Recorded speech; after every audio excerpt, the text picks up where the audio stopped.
اسکندر بپر دوتا چای لبریز لبسوز لبدوز بریز بیار برای وکیل بند.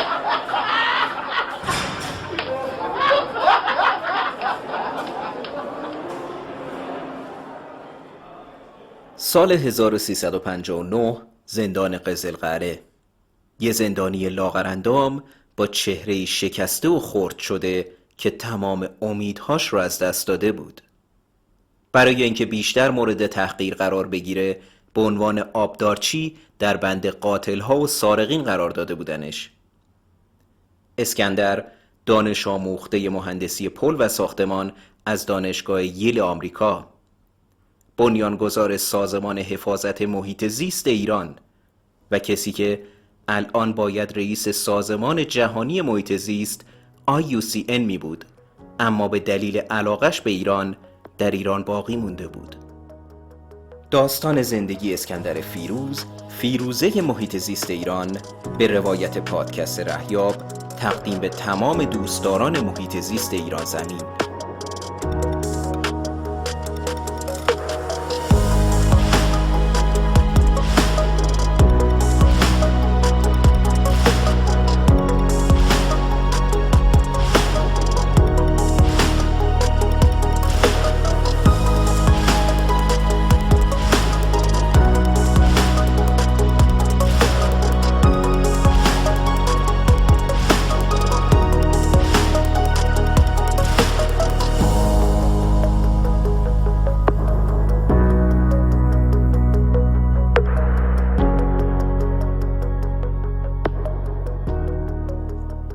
اسکندر فیروز متولد 16 مرداد 1305 در شیرازه. پدرش محمد حسین فیروز متولد تبریز و از شاهزادگان قاجار و نوه دختری مظفرالدین شاه بود. مادرش صفیه فیروز هم نخستین زن ایرانی بود که با جدیت برای برابری حقوق زن و مرد در جامعه ایران فعالیت می‌کرد. در 8 سالگی و با تصمیم پدر و مادرش برای تحصیل به همراه برادرش نرسی از طریق دریای مازندران به لهستان و بعد به آلمان فرستاده شد. آلمان در اون روزگار در چشم مردم ایران کشور پیشرفته‌ای بود. رضا شاه هم علاقه زیادی با آلمان‌ها داشت، به طوری که بسیاری از پروژه‌های ساختمانی ایران، اعم از راهن سراسری، پل ورسک، کارخانه ذوب‌آهن و حتی هواپیماهایی که در اون روزگار در ایران پرواز می‌کردند، آلمانی بودند. مراقبت اسکندر و نرسی به زن و شوهری آلمانی که دارای یک خونه باغ بزرگ در شهر برلین بودند سپرده شد. نرسی برادر اسکندر 2 سال ازش کوچکتر بود و به طور مشخص به دلیل علاقه خانواده به ایران باستان و شاهنامه این اسم که نام یکی از پادشاه‌های ساسانیه براش انتخاب شد. به دلیل سن کم اسکندر و نرسی اونا به سرعت و ظرف 3 ماه صحبت به زبان آلمانی رو یاد گرفتن و کم کم زبان فارسی رو فراموش کردن. باغ محل زندگی برادرای فیروز خیلی بزرگ و زیبا بود و همین عاملی بود که دوستای مدرسه به باغ می اومدن و با برادرای فیروز سرگرم بازی می شدن. اما این باغ یه ویژگی دیگه هم داشت. پر از پرنده، سنجاب و خرگوش بود. عشق اسکندر هم از همون بچگی شکار بود، ولی برای شکار اونا نیاز به تفنگ داشت. تو اولین کریسمس صاحب یه تفنگ بادی شد، اما هیچ موقع نتونست با اون تفنگ شکاری بزنه. 3 سال بعد، یعنی در سال 1938 میلادی، مادر اسکندر هراسون به آلمان اومد. دلیل اومدنش هم نگرانی از شروع جنگ جهانی دوم و وخامت اوضاع سیاسی اروپا بود. اما این التهاب بعد از اجلاس معروف مونیخ با الحاق نواحی آلمانی نشین چکسلواکی به خاک آلمان فروکش کرد و مادر اسکندر با خیال راحت به ایران برگشت. اما درست 1 سال بعد، یعنی اول سپتامبر 1939، جنگ جهانی شروع شد. جنگ برای اسکندر یه ماجراجویی جذاب بود. بیشتر هواپیماها و جنگنده های آلمان و متفقین رو میشناخت و از توانمندی هاشون آگاه بود. هر موقع که هواپیماهای انگلیسی برلین رو بمبارون میکردند، با اینکه مقامات از مردم خواسته بودن به زیرزمین ها برن، اما اسکندر قاچاقی از خونه خارج می شد تا بمب افکن‌ها رو زیر نور پروژکتورهای پرتعداد که برای روشن کردن آسمون در شب و دیدن و هدف قرار دادن هواپیماهای انگلیسی استفاده می شدن ببینه. در سال 1940 پدر و مادر اسکندر بالاخره تونستن مقامهای ایران رو برای ترک تهران و رفتنشون به آلمان برای برگردوندن فرزندانشون متقاعد کنن. اما اینکه چرا اجازه خروج از ایران به پدر اسکندر داده نمیشد دلایلی داشت که خدمتتون عرض میکنم. پدر اسکندر قبلا توی ارتش خدمت میکرد و یه زمانی رضا شاه پدر اسکندر رو مسئول سرکوب عشایر فارس کرده بود. اما از نظر رضا شاه پدر اسکندر موفق عمل نکرده بود و این حدس رو میزد که اون با عشایر فارس همکاری کرده باشه. این بدگمانی ها نسبت به خانواده فیروز تا جایی ادامه پیدا کرد که رضا شاه عموی اسکندر رو به اتهام نشر اکاذیب علیهش از طریق جراید و روزنامه های خارجی به زندان انداخت و در سال 1316 به طرز فجیعی به قتل رسید. بعد از این ماجرا پدر اسکندر هم از ارتش استعفا داد و تحت نظر مستقیم پلیس زندگی می کرد. رضا شاه بعد از اینکه فهمید پدر اسکندر با همکاری بعضی از مسئولین و بدون اجازهش ایران رو ترک کرده خیلی عصبانی شد و با شدت با کسایی که با پدر اسکندر برای خروجش همکاری کرده بودند برخورد کرد. به هر حال پدر اسکندر به آلمان رسید و بعد از 6 سال دوری از فرزنداش اونا رو ملاقات کرد. نکته جالب این بود که نه بچه ها فارسی یادشون بود و نه پدر و مادر اسکندر میتونستن آلمانی صحبت کنن. برای همین هم هفته های اول برقراری ارتباط با ایما و اشاره بود. این موضوع باعث شادی و خنده بچه ها میشد، اما کم کم این مشکل هم حل شد. برای بازگشت به ایران بهترین راه استفاده از قطار برلین بغداد بود که تازه مسیر بغدادش تکمیل شده و مورد استفاده قرار گرفته بود. اسکندر و خانواده‌اش در طول مسیر از کشورهای اتریش، مجارستان، بلغارستان، یوگسلاوی و ترکیه عبور کردند تا به بغداد رسیدند. نکته جالب توجه در طول این مسیر طولانی این بود که تعداد زیادی از مسافرای قطار یهودی‌های فراری کشورهای اروپای شرقی بودند که از دست نازی‌ها فرار می‌کردند. برادرای فیروز که در مکتب آلمانی‌ها بزرگ شده بودند اولین بار بود که یهودی می‌دیدن و تعجب می‌کردند که چرا یهودی‌ها با بقیه مسافرای قطار فرقی ندارن. نرسی به چند نفر یهودی که بهش فهمونده بودن از دست آلمانا فرار کردن میگفت آلمانا خیلی خوبن، به شما کمک میکنن، فقط باید بهشون بگید شما یهودی هستید و با بقیه فرقی ندارید. در طول مسیر هم وقتی برادرای فیروز وارد یه مکان عمومی یا مغازه می شدن بر حسب عادت آلمانیا دست راستشون رو بالا می آوردن و هایل هیتلر می گفتن. این موضوع با توجه به اینکه اونا وارد حوزه نفوذ انگلیس شده بودن سریع با تذکر پدر و مادرشون اصلاح شد. وقتی به عراق رسیدن پدر اسکندر با وزیر مختار ایران تو عراق که از دوستاش بود ملاقات کرد. وزیر مختار به هیچ وجه صلاح نمیدید که پدر اسکندر در اون شرایط به ایران برگرده. پیشنهاد داد مادر اسکندر برای سامان دادن اوضاع به تهران برگرده و پدرش هم گوش به زنگ بمونه تا ببینه چی پیش میاد. تحمل دوری از ایران برای پدر اسکندر خیلی سخت بود، ولی متقاعد شد که با پسرهاش راهی بیروت بشه. اسکندر تو کتاب خاطراتش میگه من تازه اینجا بود که متوجه شدم رضا شاه نظر خوبی نسبت به بابا و چه بسا بعضی دیگه از اعضای خانواده قاجار نداره. یه سال بعد از اقامت تو بیروت مصادف شد با وقایع سال 1320 و حمله متفقین به ایران. رضا شاه به ناچار خاک ایران رو ترک کرد، اما برادرای فیروز که الان دوران دبیرستان رو میگذروندن تا یه سال بعد در بیروت موندن تا تحصیلاتشون تموم بشه. پدر اسکندر هم این بار شرایط رو برای برگشتن به میهن مناسب دید و به ایران برگشت و این بار در ارتش محمد رضا شاه 21 ساله خدمت رو آغاز کرد. پدر اسکندر خیلی سریع پیشرفت کرد و مسند استانداری فارس رو بر عهده گرفت.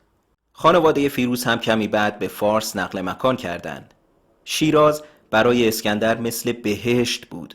توی خونه 2 طبقه زیبا و بزرگ با یه بالکن دراز و پهن زندگی می‌کردن. کار هر روز اسکندر سواری تو دشت‌های شیراز با اسب زیبای عربیش به نام گسی بود. اسکندر و پرسی اونقدر از سواری می‌کردن که تصمیم گرفته شد اسب‌های اصلاح نژاد شده ارتش که حرکت و تمرین کافی نداشتن رو برای تقویت و بازیابی توانشون به سواری ببرن. اولین تجربه شکار اسکندر هم تو شیراز اتفاق افتاد.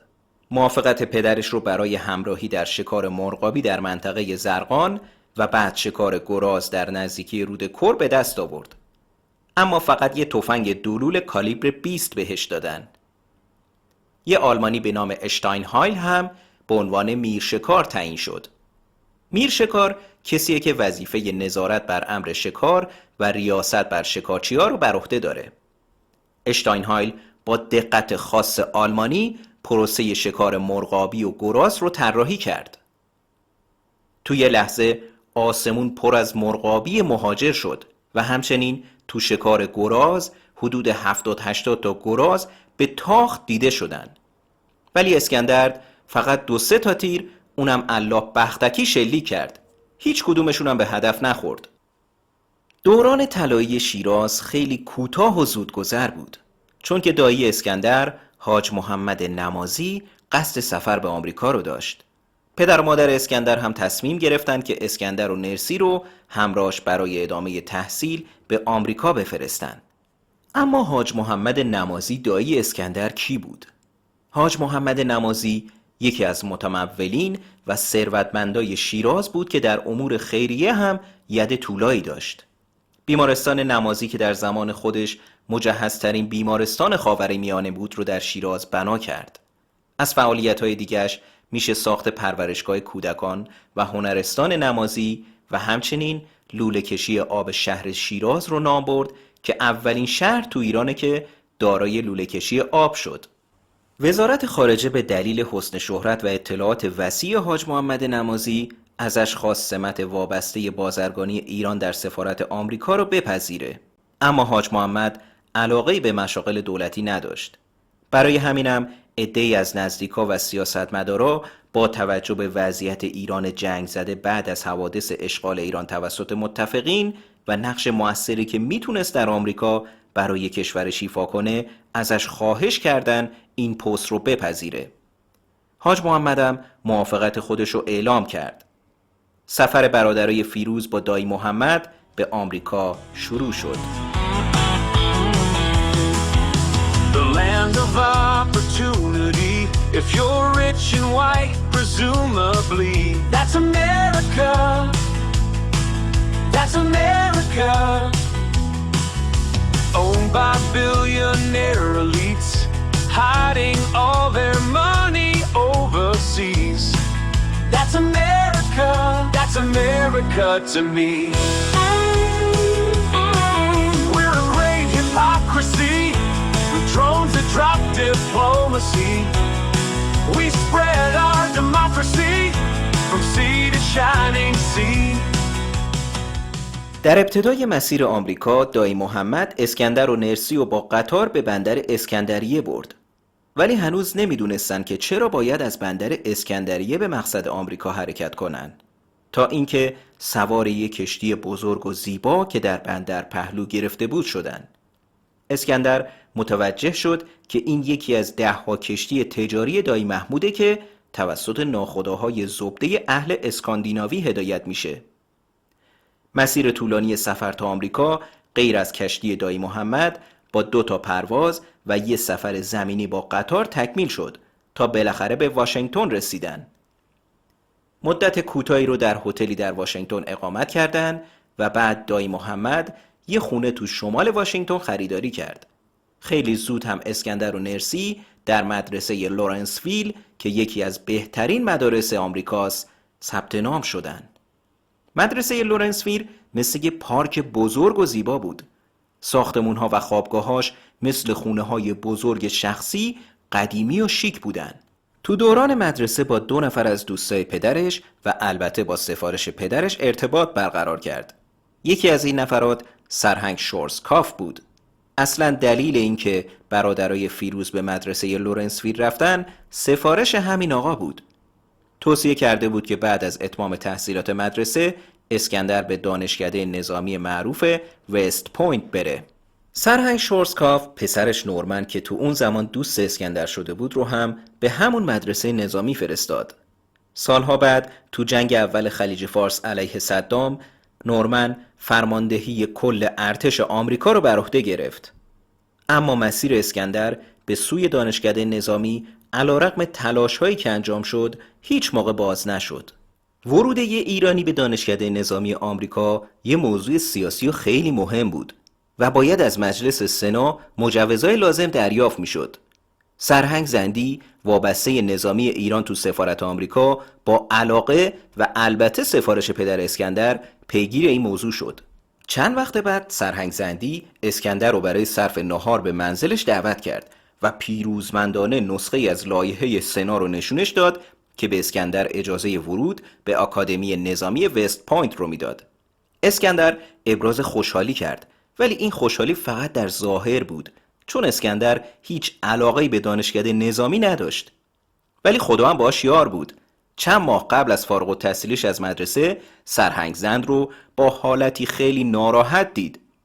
جریان رو از سرهنگ پرسید و پاسخ داد: سفارت اتحاد جماهیر شوروی از موافقت سنا برای ورود ایرانی به دانشکده نظامی آمریکا مطلع شده و بلافاصله 2 جوون روس رو به دولت آمریکا برای ورود به دانشکده معرفی کرده و منتظر دریافت لایحه سناست. آمریکایی‌ها هم که رضایت نداشتن روسا وارد مدرسه عالی نظامیشون بشن و میدونستن که اگه 2 نظامی روس وارد ارتش آمریکا بشن حتما برای جاسوسیه، به طور کلی با این موضوع مخالفت کردن و عملاً ورود اسکندر هم به دانشکده نظامی غیر ممکن شد.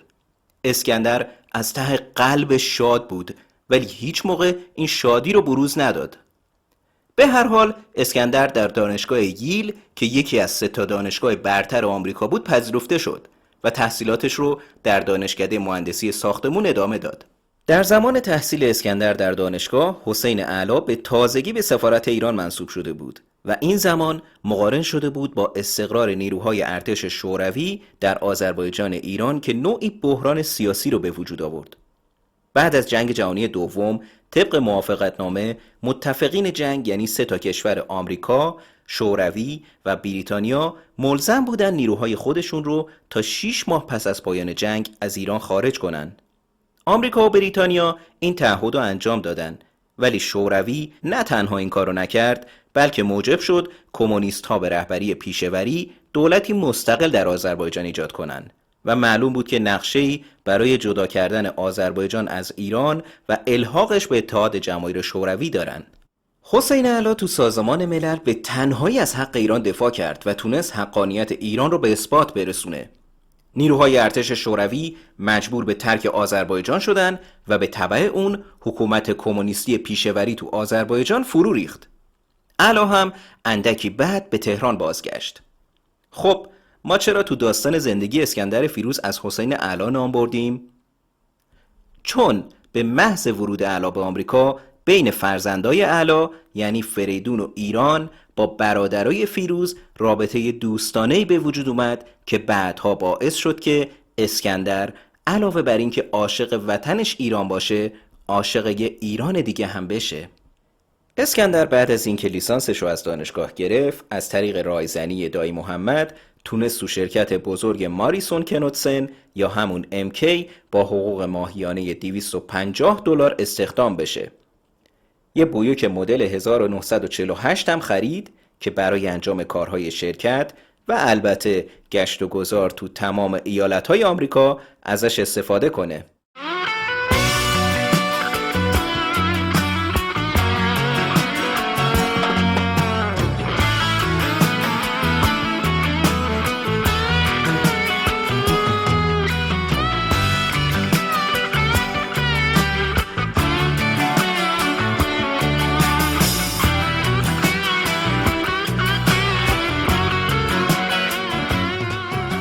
اولین پروژه‌ای که اسکندر باید روی نقشه‌اش کار می‌کرد، طراحی سد بزرگ هیرمند تو افغانستان بود. در زمانی که طرح‌های اجرایی سدها رو می‌خوند و یا از نزدیک با پروژه ها برخورد میکرد، میدید که تو بعضی از پروژه ها به نکات محیط زیست اهمیت خاصی داده میشه. مثل سد معروف گرند کلی که روی رودخانه کلمبیا ساخته شد. کارشناسای بیولوژی ماهی به علت شهرت و اهمیت ماهی‌های آزاد رودخانه کلمبیا که به نام شاه ماهی آزاد نام گرفته بودند و قرارگیری محل تخم‌ریزی ماهی‌ها در بالادست سد تو مطالعات مربوط به سد همکاری داشتن و در نتیجه این سد با پله ماهی ساخته شد. پله ماهی عبارت از تعدادی حوضچه که مثل پله ساخته میشن تا ماهی بتونه مرحله به مرحله از حوضچه‌ای به حوضچه بالاتر بپره و بالاخره از سد عبور کنه. اسکندر بعد از حدود 2 سال کار و 9 سال زندگی تو آمریکا تصمیم به بازگشت به ایران گرفت. قبل از ترک آمریکا ماشینشو که باهاش به خیلی از جاهای آمریکا سفر کرده بود رو فروخت. با دوستایی که تو این 9 سال همراهش بودن خداحافظی کرد و البته دوست دختر صمیمی و قشنگش رو برای شام و آخرین خاطر سازی در آمریکا دعوت کرد. شب به یاد موندنی بود. گریه دوست دخترش با اون چهره دوست داشتنی در لحظه ودا فیروز رو احساساتی و غمگین کرد. اما باید برای ایران به ایران برمیگشت. Welcome to the Hotel California. Such a lovely place, such a lovely place, such a lovely face. Plenty of room at the Hotel California. Any time of year, you can find it here. Her mind is Tiffany twisted. She got the Mercedes-Benz. She got a lot of pretty, pretty boys she calls friends. How they dance in the courtyard, sweet summer sweat. Some dance to remember, some dance to forget. So I called up the captain, please bring me my wine. He said, we haven't had that spirit here since 1969. And still those voices are calling from far away. Wake you up in the middle of the night just to hear them say, welcome to the Hotel California. Such a lovely place, such a lovely place, such a lovely face. They're living it up at the Hotel California. اسکندر در سن 24 سالگی در سال 1329 هجری شمسی به ایران و تهران برگشت. در ابتدای بازگشتش و مقایسه تهران با شهرهای پیشرفته غربی از کم توجهی به نظافت خیابونا و فقر مغازه‌ها ناراحت و غمگین میشد. از طرفی هم به دلیل اینکه در مجموع 15 سال خارج از ایران زندگی کرده بود، کمی با زبان فارسی مشکل داشت. برای انجام هر کاری تو ایران باید زبان فارسیشو تقویت میکرد. پدرش بهش توصیه کرد اگه وارد نظام وظیفه بشه از 2 جهت براش مفیده. یکی اینکه دوستایی رو به دست میاره و دوم اینکه با زندگی اجتماعی ایران آشنایی بیشتری پیدا میکنه. اسکندرم به امید خدمت به وطنش خودش رو به نظام وظیفه معرفی کرد. اما به دلیل سن زیادش از نظام وظیفه معاف شد و به دنبال یک کار تو تهران بود. پدرش از طریق احمد مصدق پسر دکتر مصدق که معاون وزارت راه بود شغلی رو تو شرکت هوختیف آلمانی براش پیدا کرد. اما اسکندر بعد از مراجعه به شرکت و از رفتار کارمندای شرکت متوجه شد که حضورش تو اون شرکت آلمانی به خاطر توصیه و سفارش ناخواسته یه ایرانیه. برای حفظ ظاهر 1 ماه تو شرکت آلمانی کار کرد و بعد ازش استعفا داد تا خودش دنبال کار بگرده. چند وقت بعد در راستای اجرای اصل 4 برنامه ترومن و با تلاش و پیگیری خودش تو قسمت مهندسین با حقوق 1100 تومان در ماه استخدام شد. اما اصل 4 برنامه ترومن که همزمان با بازگشت اسکندر به ایران تازه به کارهای عملی رسیده بود چی بود؟ ترومن رئیس جمهور آمریکا در سال 1949 یه سخنرانی انجام میده که میگه کشورهای غنی یه مسئولیت اخلاقی برای کمک به کشورهای فقیر دارن و بعد از این سخنرانی آمریکایی‌ها اقدام‌های عملی رو برای کمک‌های فنی و مالی به کشورهای در حال توسعه انجام میدن که البته هدف اصلی آمریکا با بکارگیری این ترفند جلوگیری از فراگیر شدن کمونیست در کشورهای جهان سوم در جنگ سرد علیه بلوک شرق بود. به هر حال ایران هم از این فرصت به اشتراک گذاری دانش آمریکایی با سرپرستی ویلیام ای وارن و متخصصهای جوونی که تازه از غرب برگشته بودند مثل اسکندر استفاده کرد. فعالیت‌های اصل 4 تو وزارت راه با طرح‌های سد گلپایگان، تأسیسات آب آشامیدنی تهران، جاده رباط کریم علی شاه عوض یا همون شهریار کنونی آغاز شد. جالبه که اولین کاری که به اسکندر سپرده شد تهیه گزارش از وضعیت شرکت هوختیف، همون شرکتی که چند وقت پیش ازش بیرون اومده بود، برای وارن رئیس اصل 4 بود. چند ماه پیش که به اون شرکت آلمانی رفته بود، کارمندای شرکت به دلیل اینکه با سفارش و پارتی وارد شرکت شده بود یه جور بدی نگاش می‌کردن، ولی الان که به عنوان بازرسی و تهیه گزارش وارد شرکت شده بود با عزت و احترام ازش استقبال کردن. اسکندرم به دلیل اینکه شناخت کاملی از شرکت داشت یه گزارش با تمام جزئیات آماده کرد که مورد تحسین وارن قرار گرفت. افراد شایسته‌ای تو اصل 4 فعالیت می‌کردند مثل جمشید آموزگار که مدرک دکترای تخصصی مهندسی راه و ساختمان و فوق لیسانس مهندسی هیدرولیک رو از دانشگاه واشنگتن آمریکا گرفته بود. اما به خاطر فقدان حسن تشخیص بعضی از کارشناسای آمریکایی با چند تا پروژه کوچیک پروژه بزرگ زیر سوال میرفت. اولین مورد مربوط میشد به پیشنهاد کارشناس کشاورزی آمریکا که گفته بود الاغای ایرانی به دلیل بدرفتاری صاحبای بی‌بضاعتشون و کافی نبودن تغذیه خیلی کوچیک و کمجونن و باید برای اصلاح نژادی تعدادی الاغ قوی و درشت هیکل از قبرس وارد بشه. این موضوع مورد استهزا و تمسخر رسانه‌ها قرار گرفت و حتی ازش ضرب المثل هم ساختن. تو مورد بعدی یکی دیگه از کارشناسای آمریکایی توجهش به رشد درخت عرعر که تو بدترین شرایط محیطی هم رشد میکرد جلب شد و بدون مطالعه گزارشی در مورد سرسبز کردن کشور با کاشت درخت عرعر داد. این پروژه هم به دلیل آوازه بوی بد و زننده این درخت در بین مردم به باد انتقاد گرفته شد. پراهمیت ترین پروژه‌ای که اسکندر تو اصل 4 در اون نقش ایفا کرد پروژه تصفیه آب تهران از رودخونه کرج بود. بیش از $1,000,000 هزینه ساخت تصفیه خونه شد که تمامی هزینه ها از اصل 4 پرداخت شد. نقش اسکندر اونقدر تو این پروژه برجسته نشون داده شده بود که وقتی میخواست برای خونش تو خیابون پاستور انشاب آب بگیره به پاس قدردانی از زحماتش هزینه انشاب رایگان بهش دادن. تا اینجا از کارهای ابتدایی اسکندر بعد از بازگشتش به ایران گفتیم.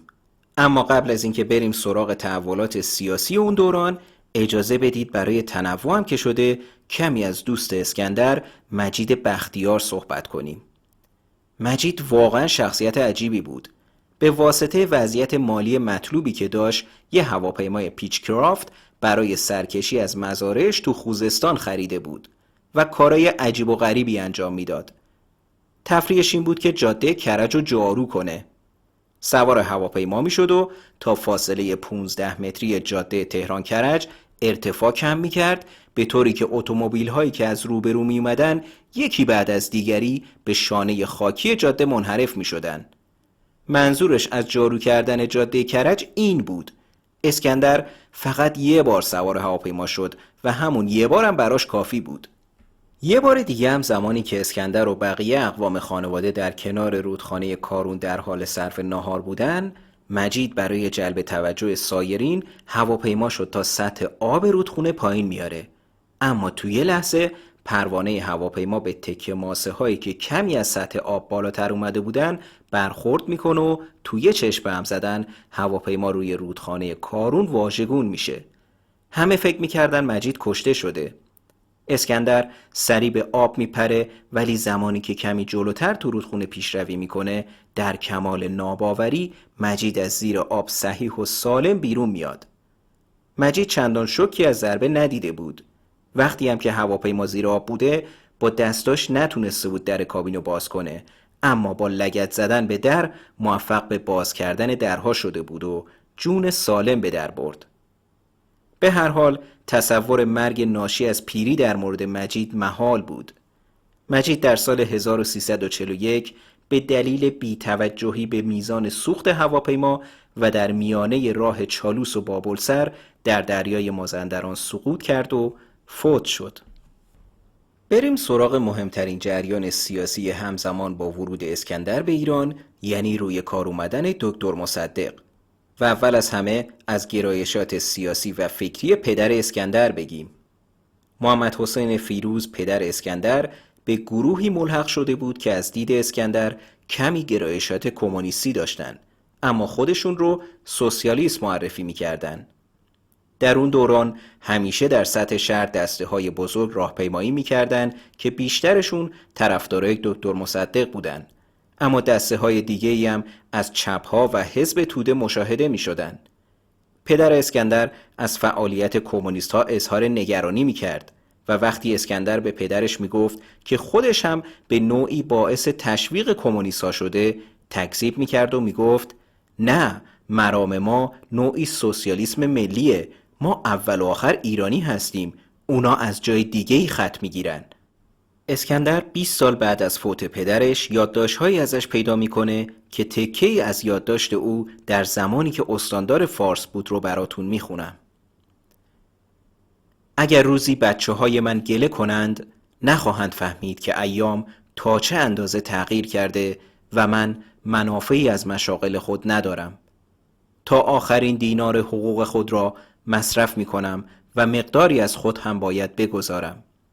خوشی و ناخوشی، غم و شادی، هرچه هست و نیست منوط به اوضاع عمومی فارس و رفاه و آسایش مردم است.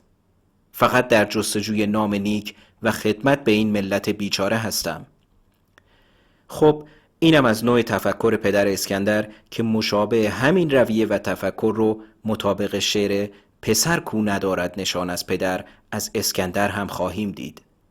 اما قبل از بیان اتفاقات 28 مرداد 1332 که اسکندر هم در خیابونهای تهران به عنوان شاهد و سند گویای اون وقایع شناخته میشه، باید از نقطه عطف زندگی اسکندر یعنی ازدواج با ایران صحبت کنیم.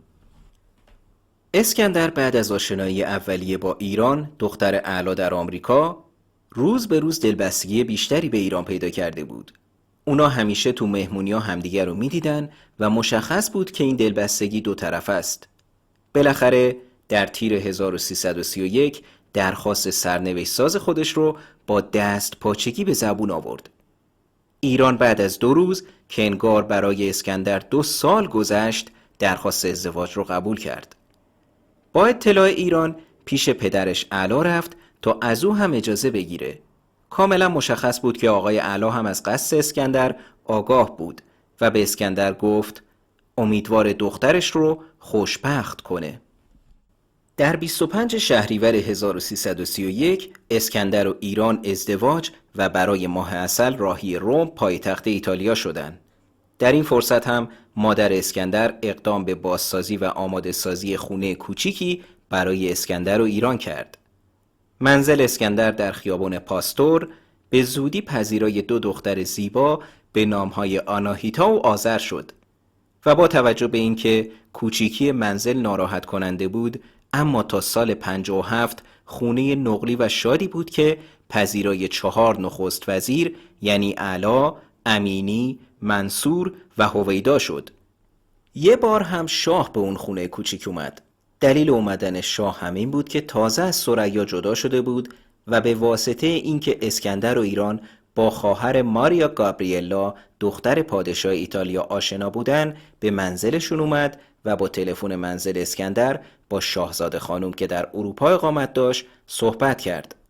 البته این درخواست ازدواج به دلیل مخالفت شدید پاپ در نطفه خفه شد.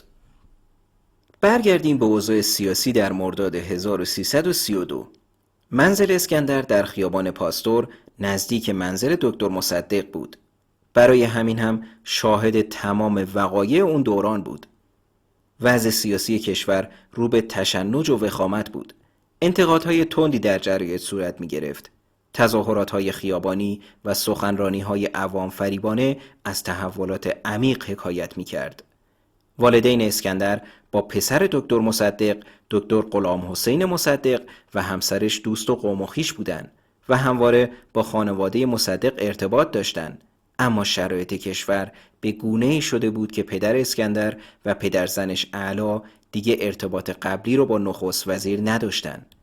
وقتی اسکندر در مورد اوضاع و نقش دکتر مصدق در ایجاد وضعیت وخیم مرداد 1332 از اعلی پرسید، او در پاسخش گفت: وضعیت خرابه. اگرم قبول کنیم که اطرافیان افراطی دوروبر مصدق باعث این وضع شدن، مسئولیت با خودشه. اعلی از لحن زننده و توهین‌آمیز حسین فاطمی وزیر خارجه هم نسبت به شاه خشمگین بود و میگفت: این دیگه مصدق السلطنه سابق نیست و کارا داره از دستش در میره.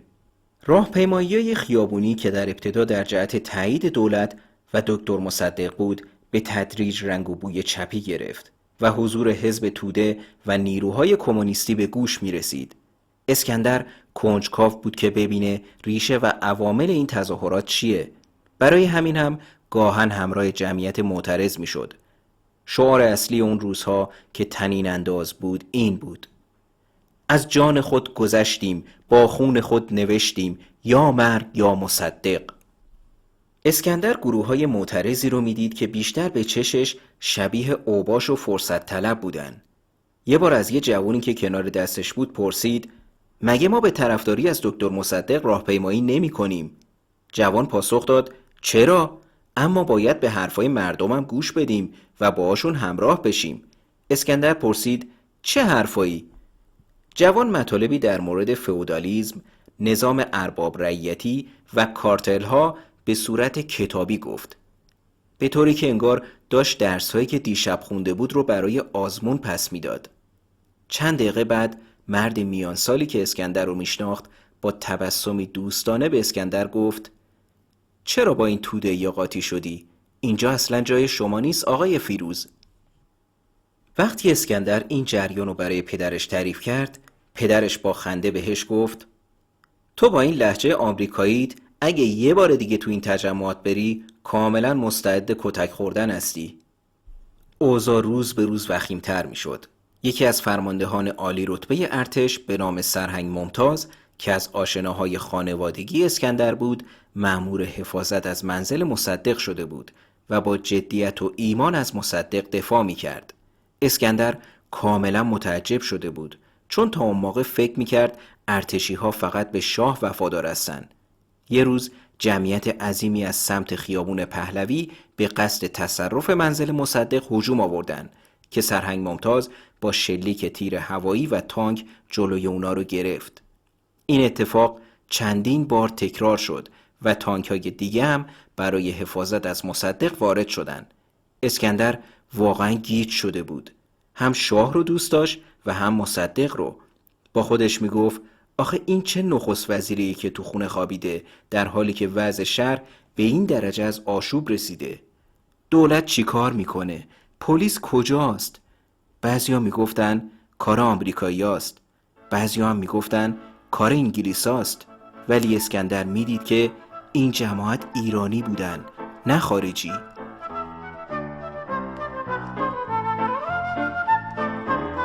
نام جاوید وطن، صبح امید وطن، جلوه کن در آسمان همچو مهر جاودان. وطن ای هستی من، شور و سرمستی من، جلوه کن در آسمان همچو مهر جاودان. بشنو سوز سخنم که هم آوای تو منم، همه جان و تنم، وطنم وطنم وطنم وطنم. بشنو سوز سخنم که نواگر این چمنم، همه جان و تنم، وطنم وطنم وطنم وطنم. همه با یک نام و نشان، به تفاوت هر رنگ و زبان، همه با یک نام و نشان، به تفاوت هر رنگ و زبان، همه شاد و خوش و نغمه زنان، ز صلابت ایران جوان، ز صلابت ایران جوان، ز صلابت ایران جوان.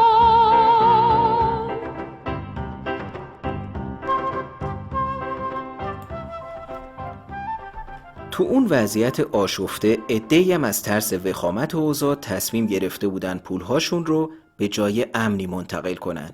نمونه استثنایی و جالبش هم شاپور محمود رضا فرزند نهم رضا شاه بود که پولاشو به مبلغ 4,500,000 تومان به حساب پسرعموی اسکندر بهرام فرمانفرماییان منتقل میکنه. البته این پولها 2 روز بعد از کودتای 28 مرداد و آروم شدن اوضاع بعد از منصوب شدن سرلشکر زاهدی به عنوان نخست وزیر به حساب شاپور محمود رضا برگردونده شد. خب بریم سراغ داستان شکارهای اسکندر فیروز و ببینیم که چطور کم کم وارد سیاست و همچنین علاقمند به محیط زیست شد. انتخاب اسکندر برای تفنگ شکار وسربی آمریکایی بود که در همون آزمون اول هم ازش موفق بیرون اومد.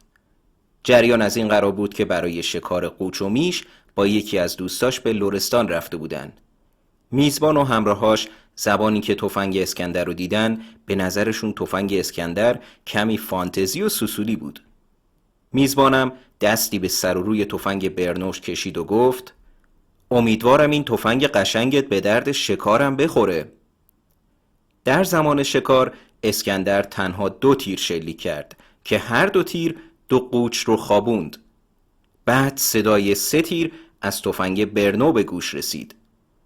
وقتی شکارا رو آوردن فقط 2 تا قوچ با 2 تیر اسکندر کشته شده بودند. از این لحظه به بعد قدر و منزلت تفنگ وسربی به طور عجیبی بین لرها افزایش پیدا کرد. کم کم آوازه شکارهای اسکندر به گوش برادرهای شاه که اونا هم علاقه به شکار داشتن رسید. یه روز شاپور علیرضا که تنها برادر تنی محمد رضا شاه بود برای دیدن شکارهای اسکندر و اندازه‌گیری شاخ شکارها که معیاری برای برتری شکارچی‌ها به حساب میاد به دیدن اسکندر اومد. همونطور که قبلا توصیف شاهزاده رو شنیده بود شخصی موقر، متین و خوش برخورد بود. بدون حاشیه گفت برای اندازه‌گیری بزرگترین شاخ اومده. قبلا بهش اطلاع داده بودن اسکندر پازنی با شاخ 122 سانتی متر شکار کرده. برای بررسی صحت این موضوع خودش شخصا شاخ را اندازه گرفت که دقیقاً 122 سانتی متر بود. بعد به اسکندر پیشنهاد شکار مرال در جنگل آلمه در پارک گلستان رو داد. قند تو دل اسکندر آب شد و لحظه شماری میکرد تا این شکار مشترک با شاپور علیرضا انجام بشه. اما روزگار سرنوشت دیگه‌ای رو برای شاپور رقم زده بود. شاپور علیرضا قرار بود به مزرعه‌اش در گرگان سری بزنه و بعد به تهران بیاد که با اسکندر عازم شکار مرال بشن. اما شبی که شاپور علیرضا با هواپیما از گرگان به مقصد تهران حرکت کرده بود، سر زمان موعد به فرودگاه مهرآباد نرسید و تا غروب هم خبری ازشون نشد. خبر که به شاه رسید، خودش برای بررسی موضوع به فرودگاه اومد و تا دیر وقت هم منتظر برادرش که علاقه خاصی بهش داشت در فرودگاه بود. ولی خبر دردناک بالاخره رسید. هواپیما در مسیر حرکت به ارتفاعات البرز برخورد کرده و متلاشی شده بود. اطلاعاتی که از گرگان رسید تایید کرده بود که هواپیما دارای 4 سرنشین بود: شاپور علیرضا، خلبان و خدمتکارش. اما نفر 4م کی بود؟ نفر 4م یک کشاورز گرگانی بود که به دلیل بیماری و وخامت حالش باید سریع به بیمارستانی در تهران اعزام می شد. خلبان به شاپور هشدار داده بود که وضعیت هوا خیلی نامساعده و اصرار داشت که پرواز انجام نشه. اما شاپور علیرضا برای اینکه بتونه جون کشاورز رو نجات بده از خلبان درخواست کرده بود که پرواز کنه و عاقبت ماجرا فرجامی تلخ بود. بریم سراغ سد کرج و نقش اسکندر فیروز در ساخت سد کرج. خاطرتون هست زمانی که اسکندر تو آمریکا بود برای شرکت معتبر MK کار میکرد؟ حالا همون شرکت برنده مناقصه ساخت سد کرج شده بود. رئیس شرکت که با کار اسکندر آشنا بود بهش پیشنهاد مسئولیت دفتر تهران رو برای اداره و کنترل ساخت سد کرج داد. اسکندرم که میدونست هیچ شرکتی تو دنیا به گرد پای تجربه و تبحر این شرکت تو سدسازی نمیرسه، پیشنهادو قبول کرد و از شغلش تو اصل 4 استعفا داد. داد مسئولین اصل 4 در اومد و مدعی شدن که شرکت امکی کارمندشون رو دزدیده، ولی صداشون به هیچ جایی نرسید.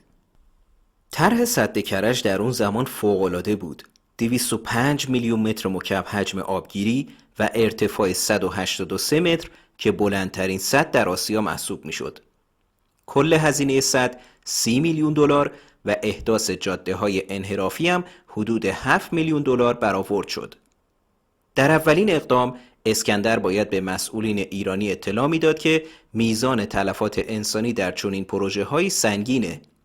شرکت اعلام کرده بود که به ازای هر 1 میلیون دلار یه نفر در نوعی حادثه یا اتفاق کشته میشه. یعنی برای پروژه 7 میلیون دلاری جاده‌های انحرافی پیشبینی کشته شدن 7 نفر شده بود. متاسفانه طبق برآورد آمریکایی‌ها دقیقاً 7 نفر در پروژه ساخت جاده‌ها کشته شدند. قبل از شروع به کار سد، یکی از مهندسین آمریکایی گوشزد کرد که در طرح سد ساخت نردبان جهت عبور ماهی‌ها از پایین به بالای سد دیده نشده و این موضوع اسکندر رو هم به فکر فرو برد، چون قبلا تو آمریکا دیده بود که برای سدها نردبان عبور ماهی می ساختن. ولی در اون زمان نه مسئولین به این موضوع اهمیت میدادن و نه کسی از مهاجرت ماهی‌ها برای تخم‌ریزی به بالای رودخونه خبر داشت. نکته دیگه‌ای که مهندسای آمریکایی در زمان ساخت سد بیان کردند این بود که اگر حفاظت‌های محیط زیست اهم از پیشگیری از فرسایش خاک به جهت جلوگیری از پر شدن دریاچه سد از خاک‌های فرسوده رعایت بشه، بازم دریاچه فقط تا حدود 60 سال پس از افتتاح قابل استفاده خواهد بود. الان 62 سال از افتتاح سد کرج میگذره. من دیروز در کنار این سد زیبا ایستاده بودم و میزان آبی که پشت سد بود، البته آب که چه عرض کنم، بیشتر شبیه گل بود، بسیار ناچیز بود. روستای زیبای واریان که اون طرف سد کرج واقع شده بود و تنها راه ارتباطیش با جاده کرج از طریق قایق و عبور از دریاچه عظیم و زیبای سد بود، الان دیگه قایقی برای عبور از دریاچه وجود نداشت. فکر کنم با پای پیاده هم بشه به این روستا دسترسی پیدا کرد. این تاریخی که ما داریم جانهای آخر سد کرج رو میبینیم دقیقاً همون تاریخیه که آمریکایی‌ها مرگ سد کرج رو پیش بینی کرده بودن. دل به لالایی چه بستی؟ مرد میخواهد مگر؟ شهر اگر خوابیده باشد درد میخواهد مگر؟ آن که مرد از تشنگی سیراب خواهد شد مگر؟ اسم دریا را نوشتم آب خواهد شد مگر؟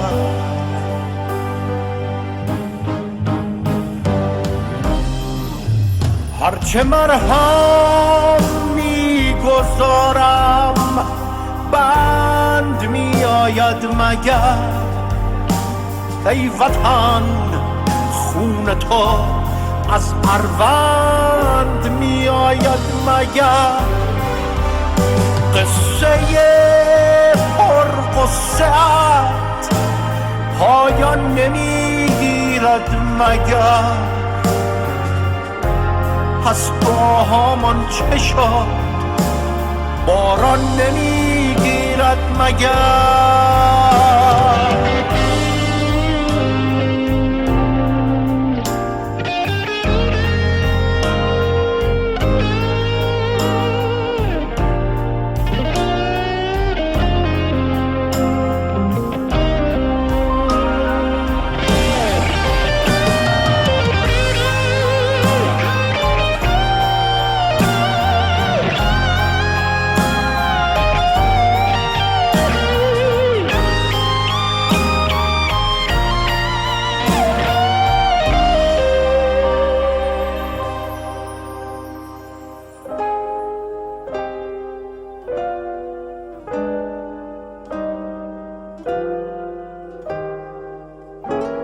غیر ما در این جهان کس بد نمی بیند مگر حال ما را آن که می بیند نمی بیند مگر آنچه در دل داشتی ابراز می گردد مگر آب از جو رفته ما باز می گردد مگر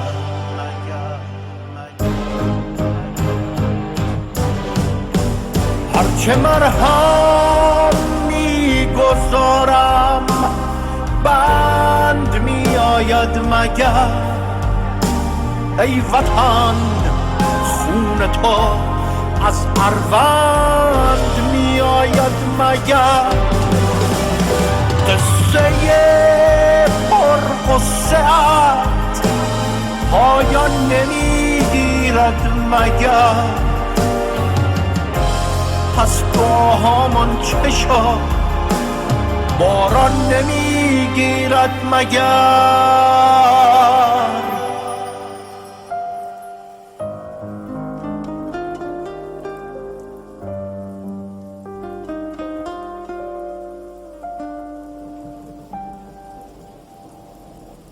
دل به لالایی چه بستی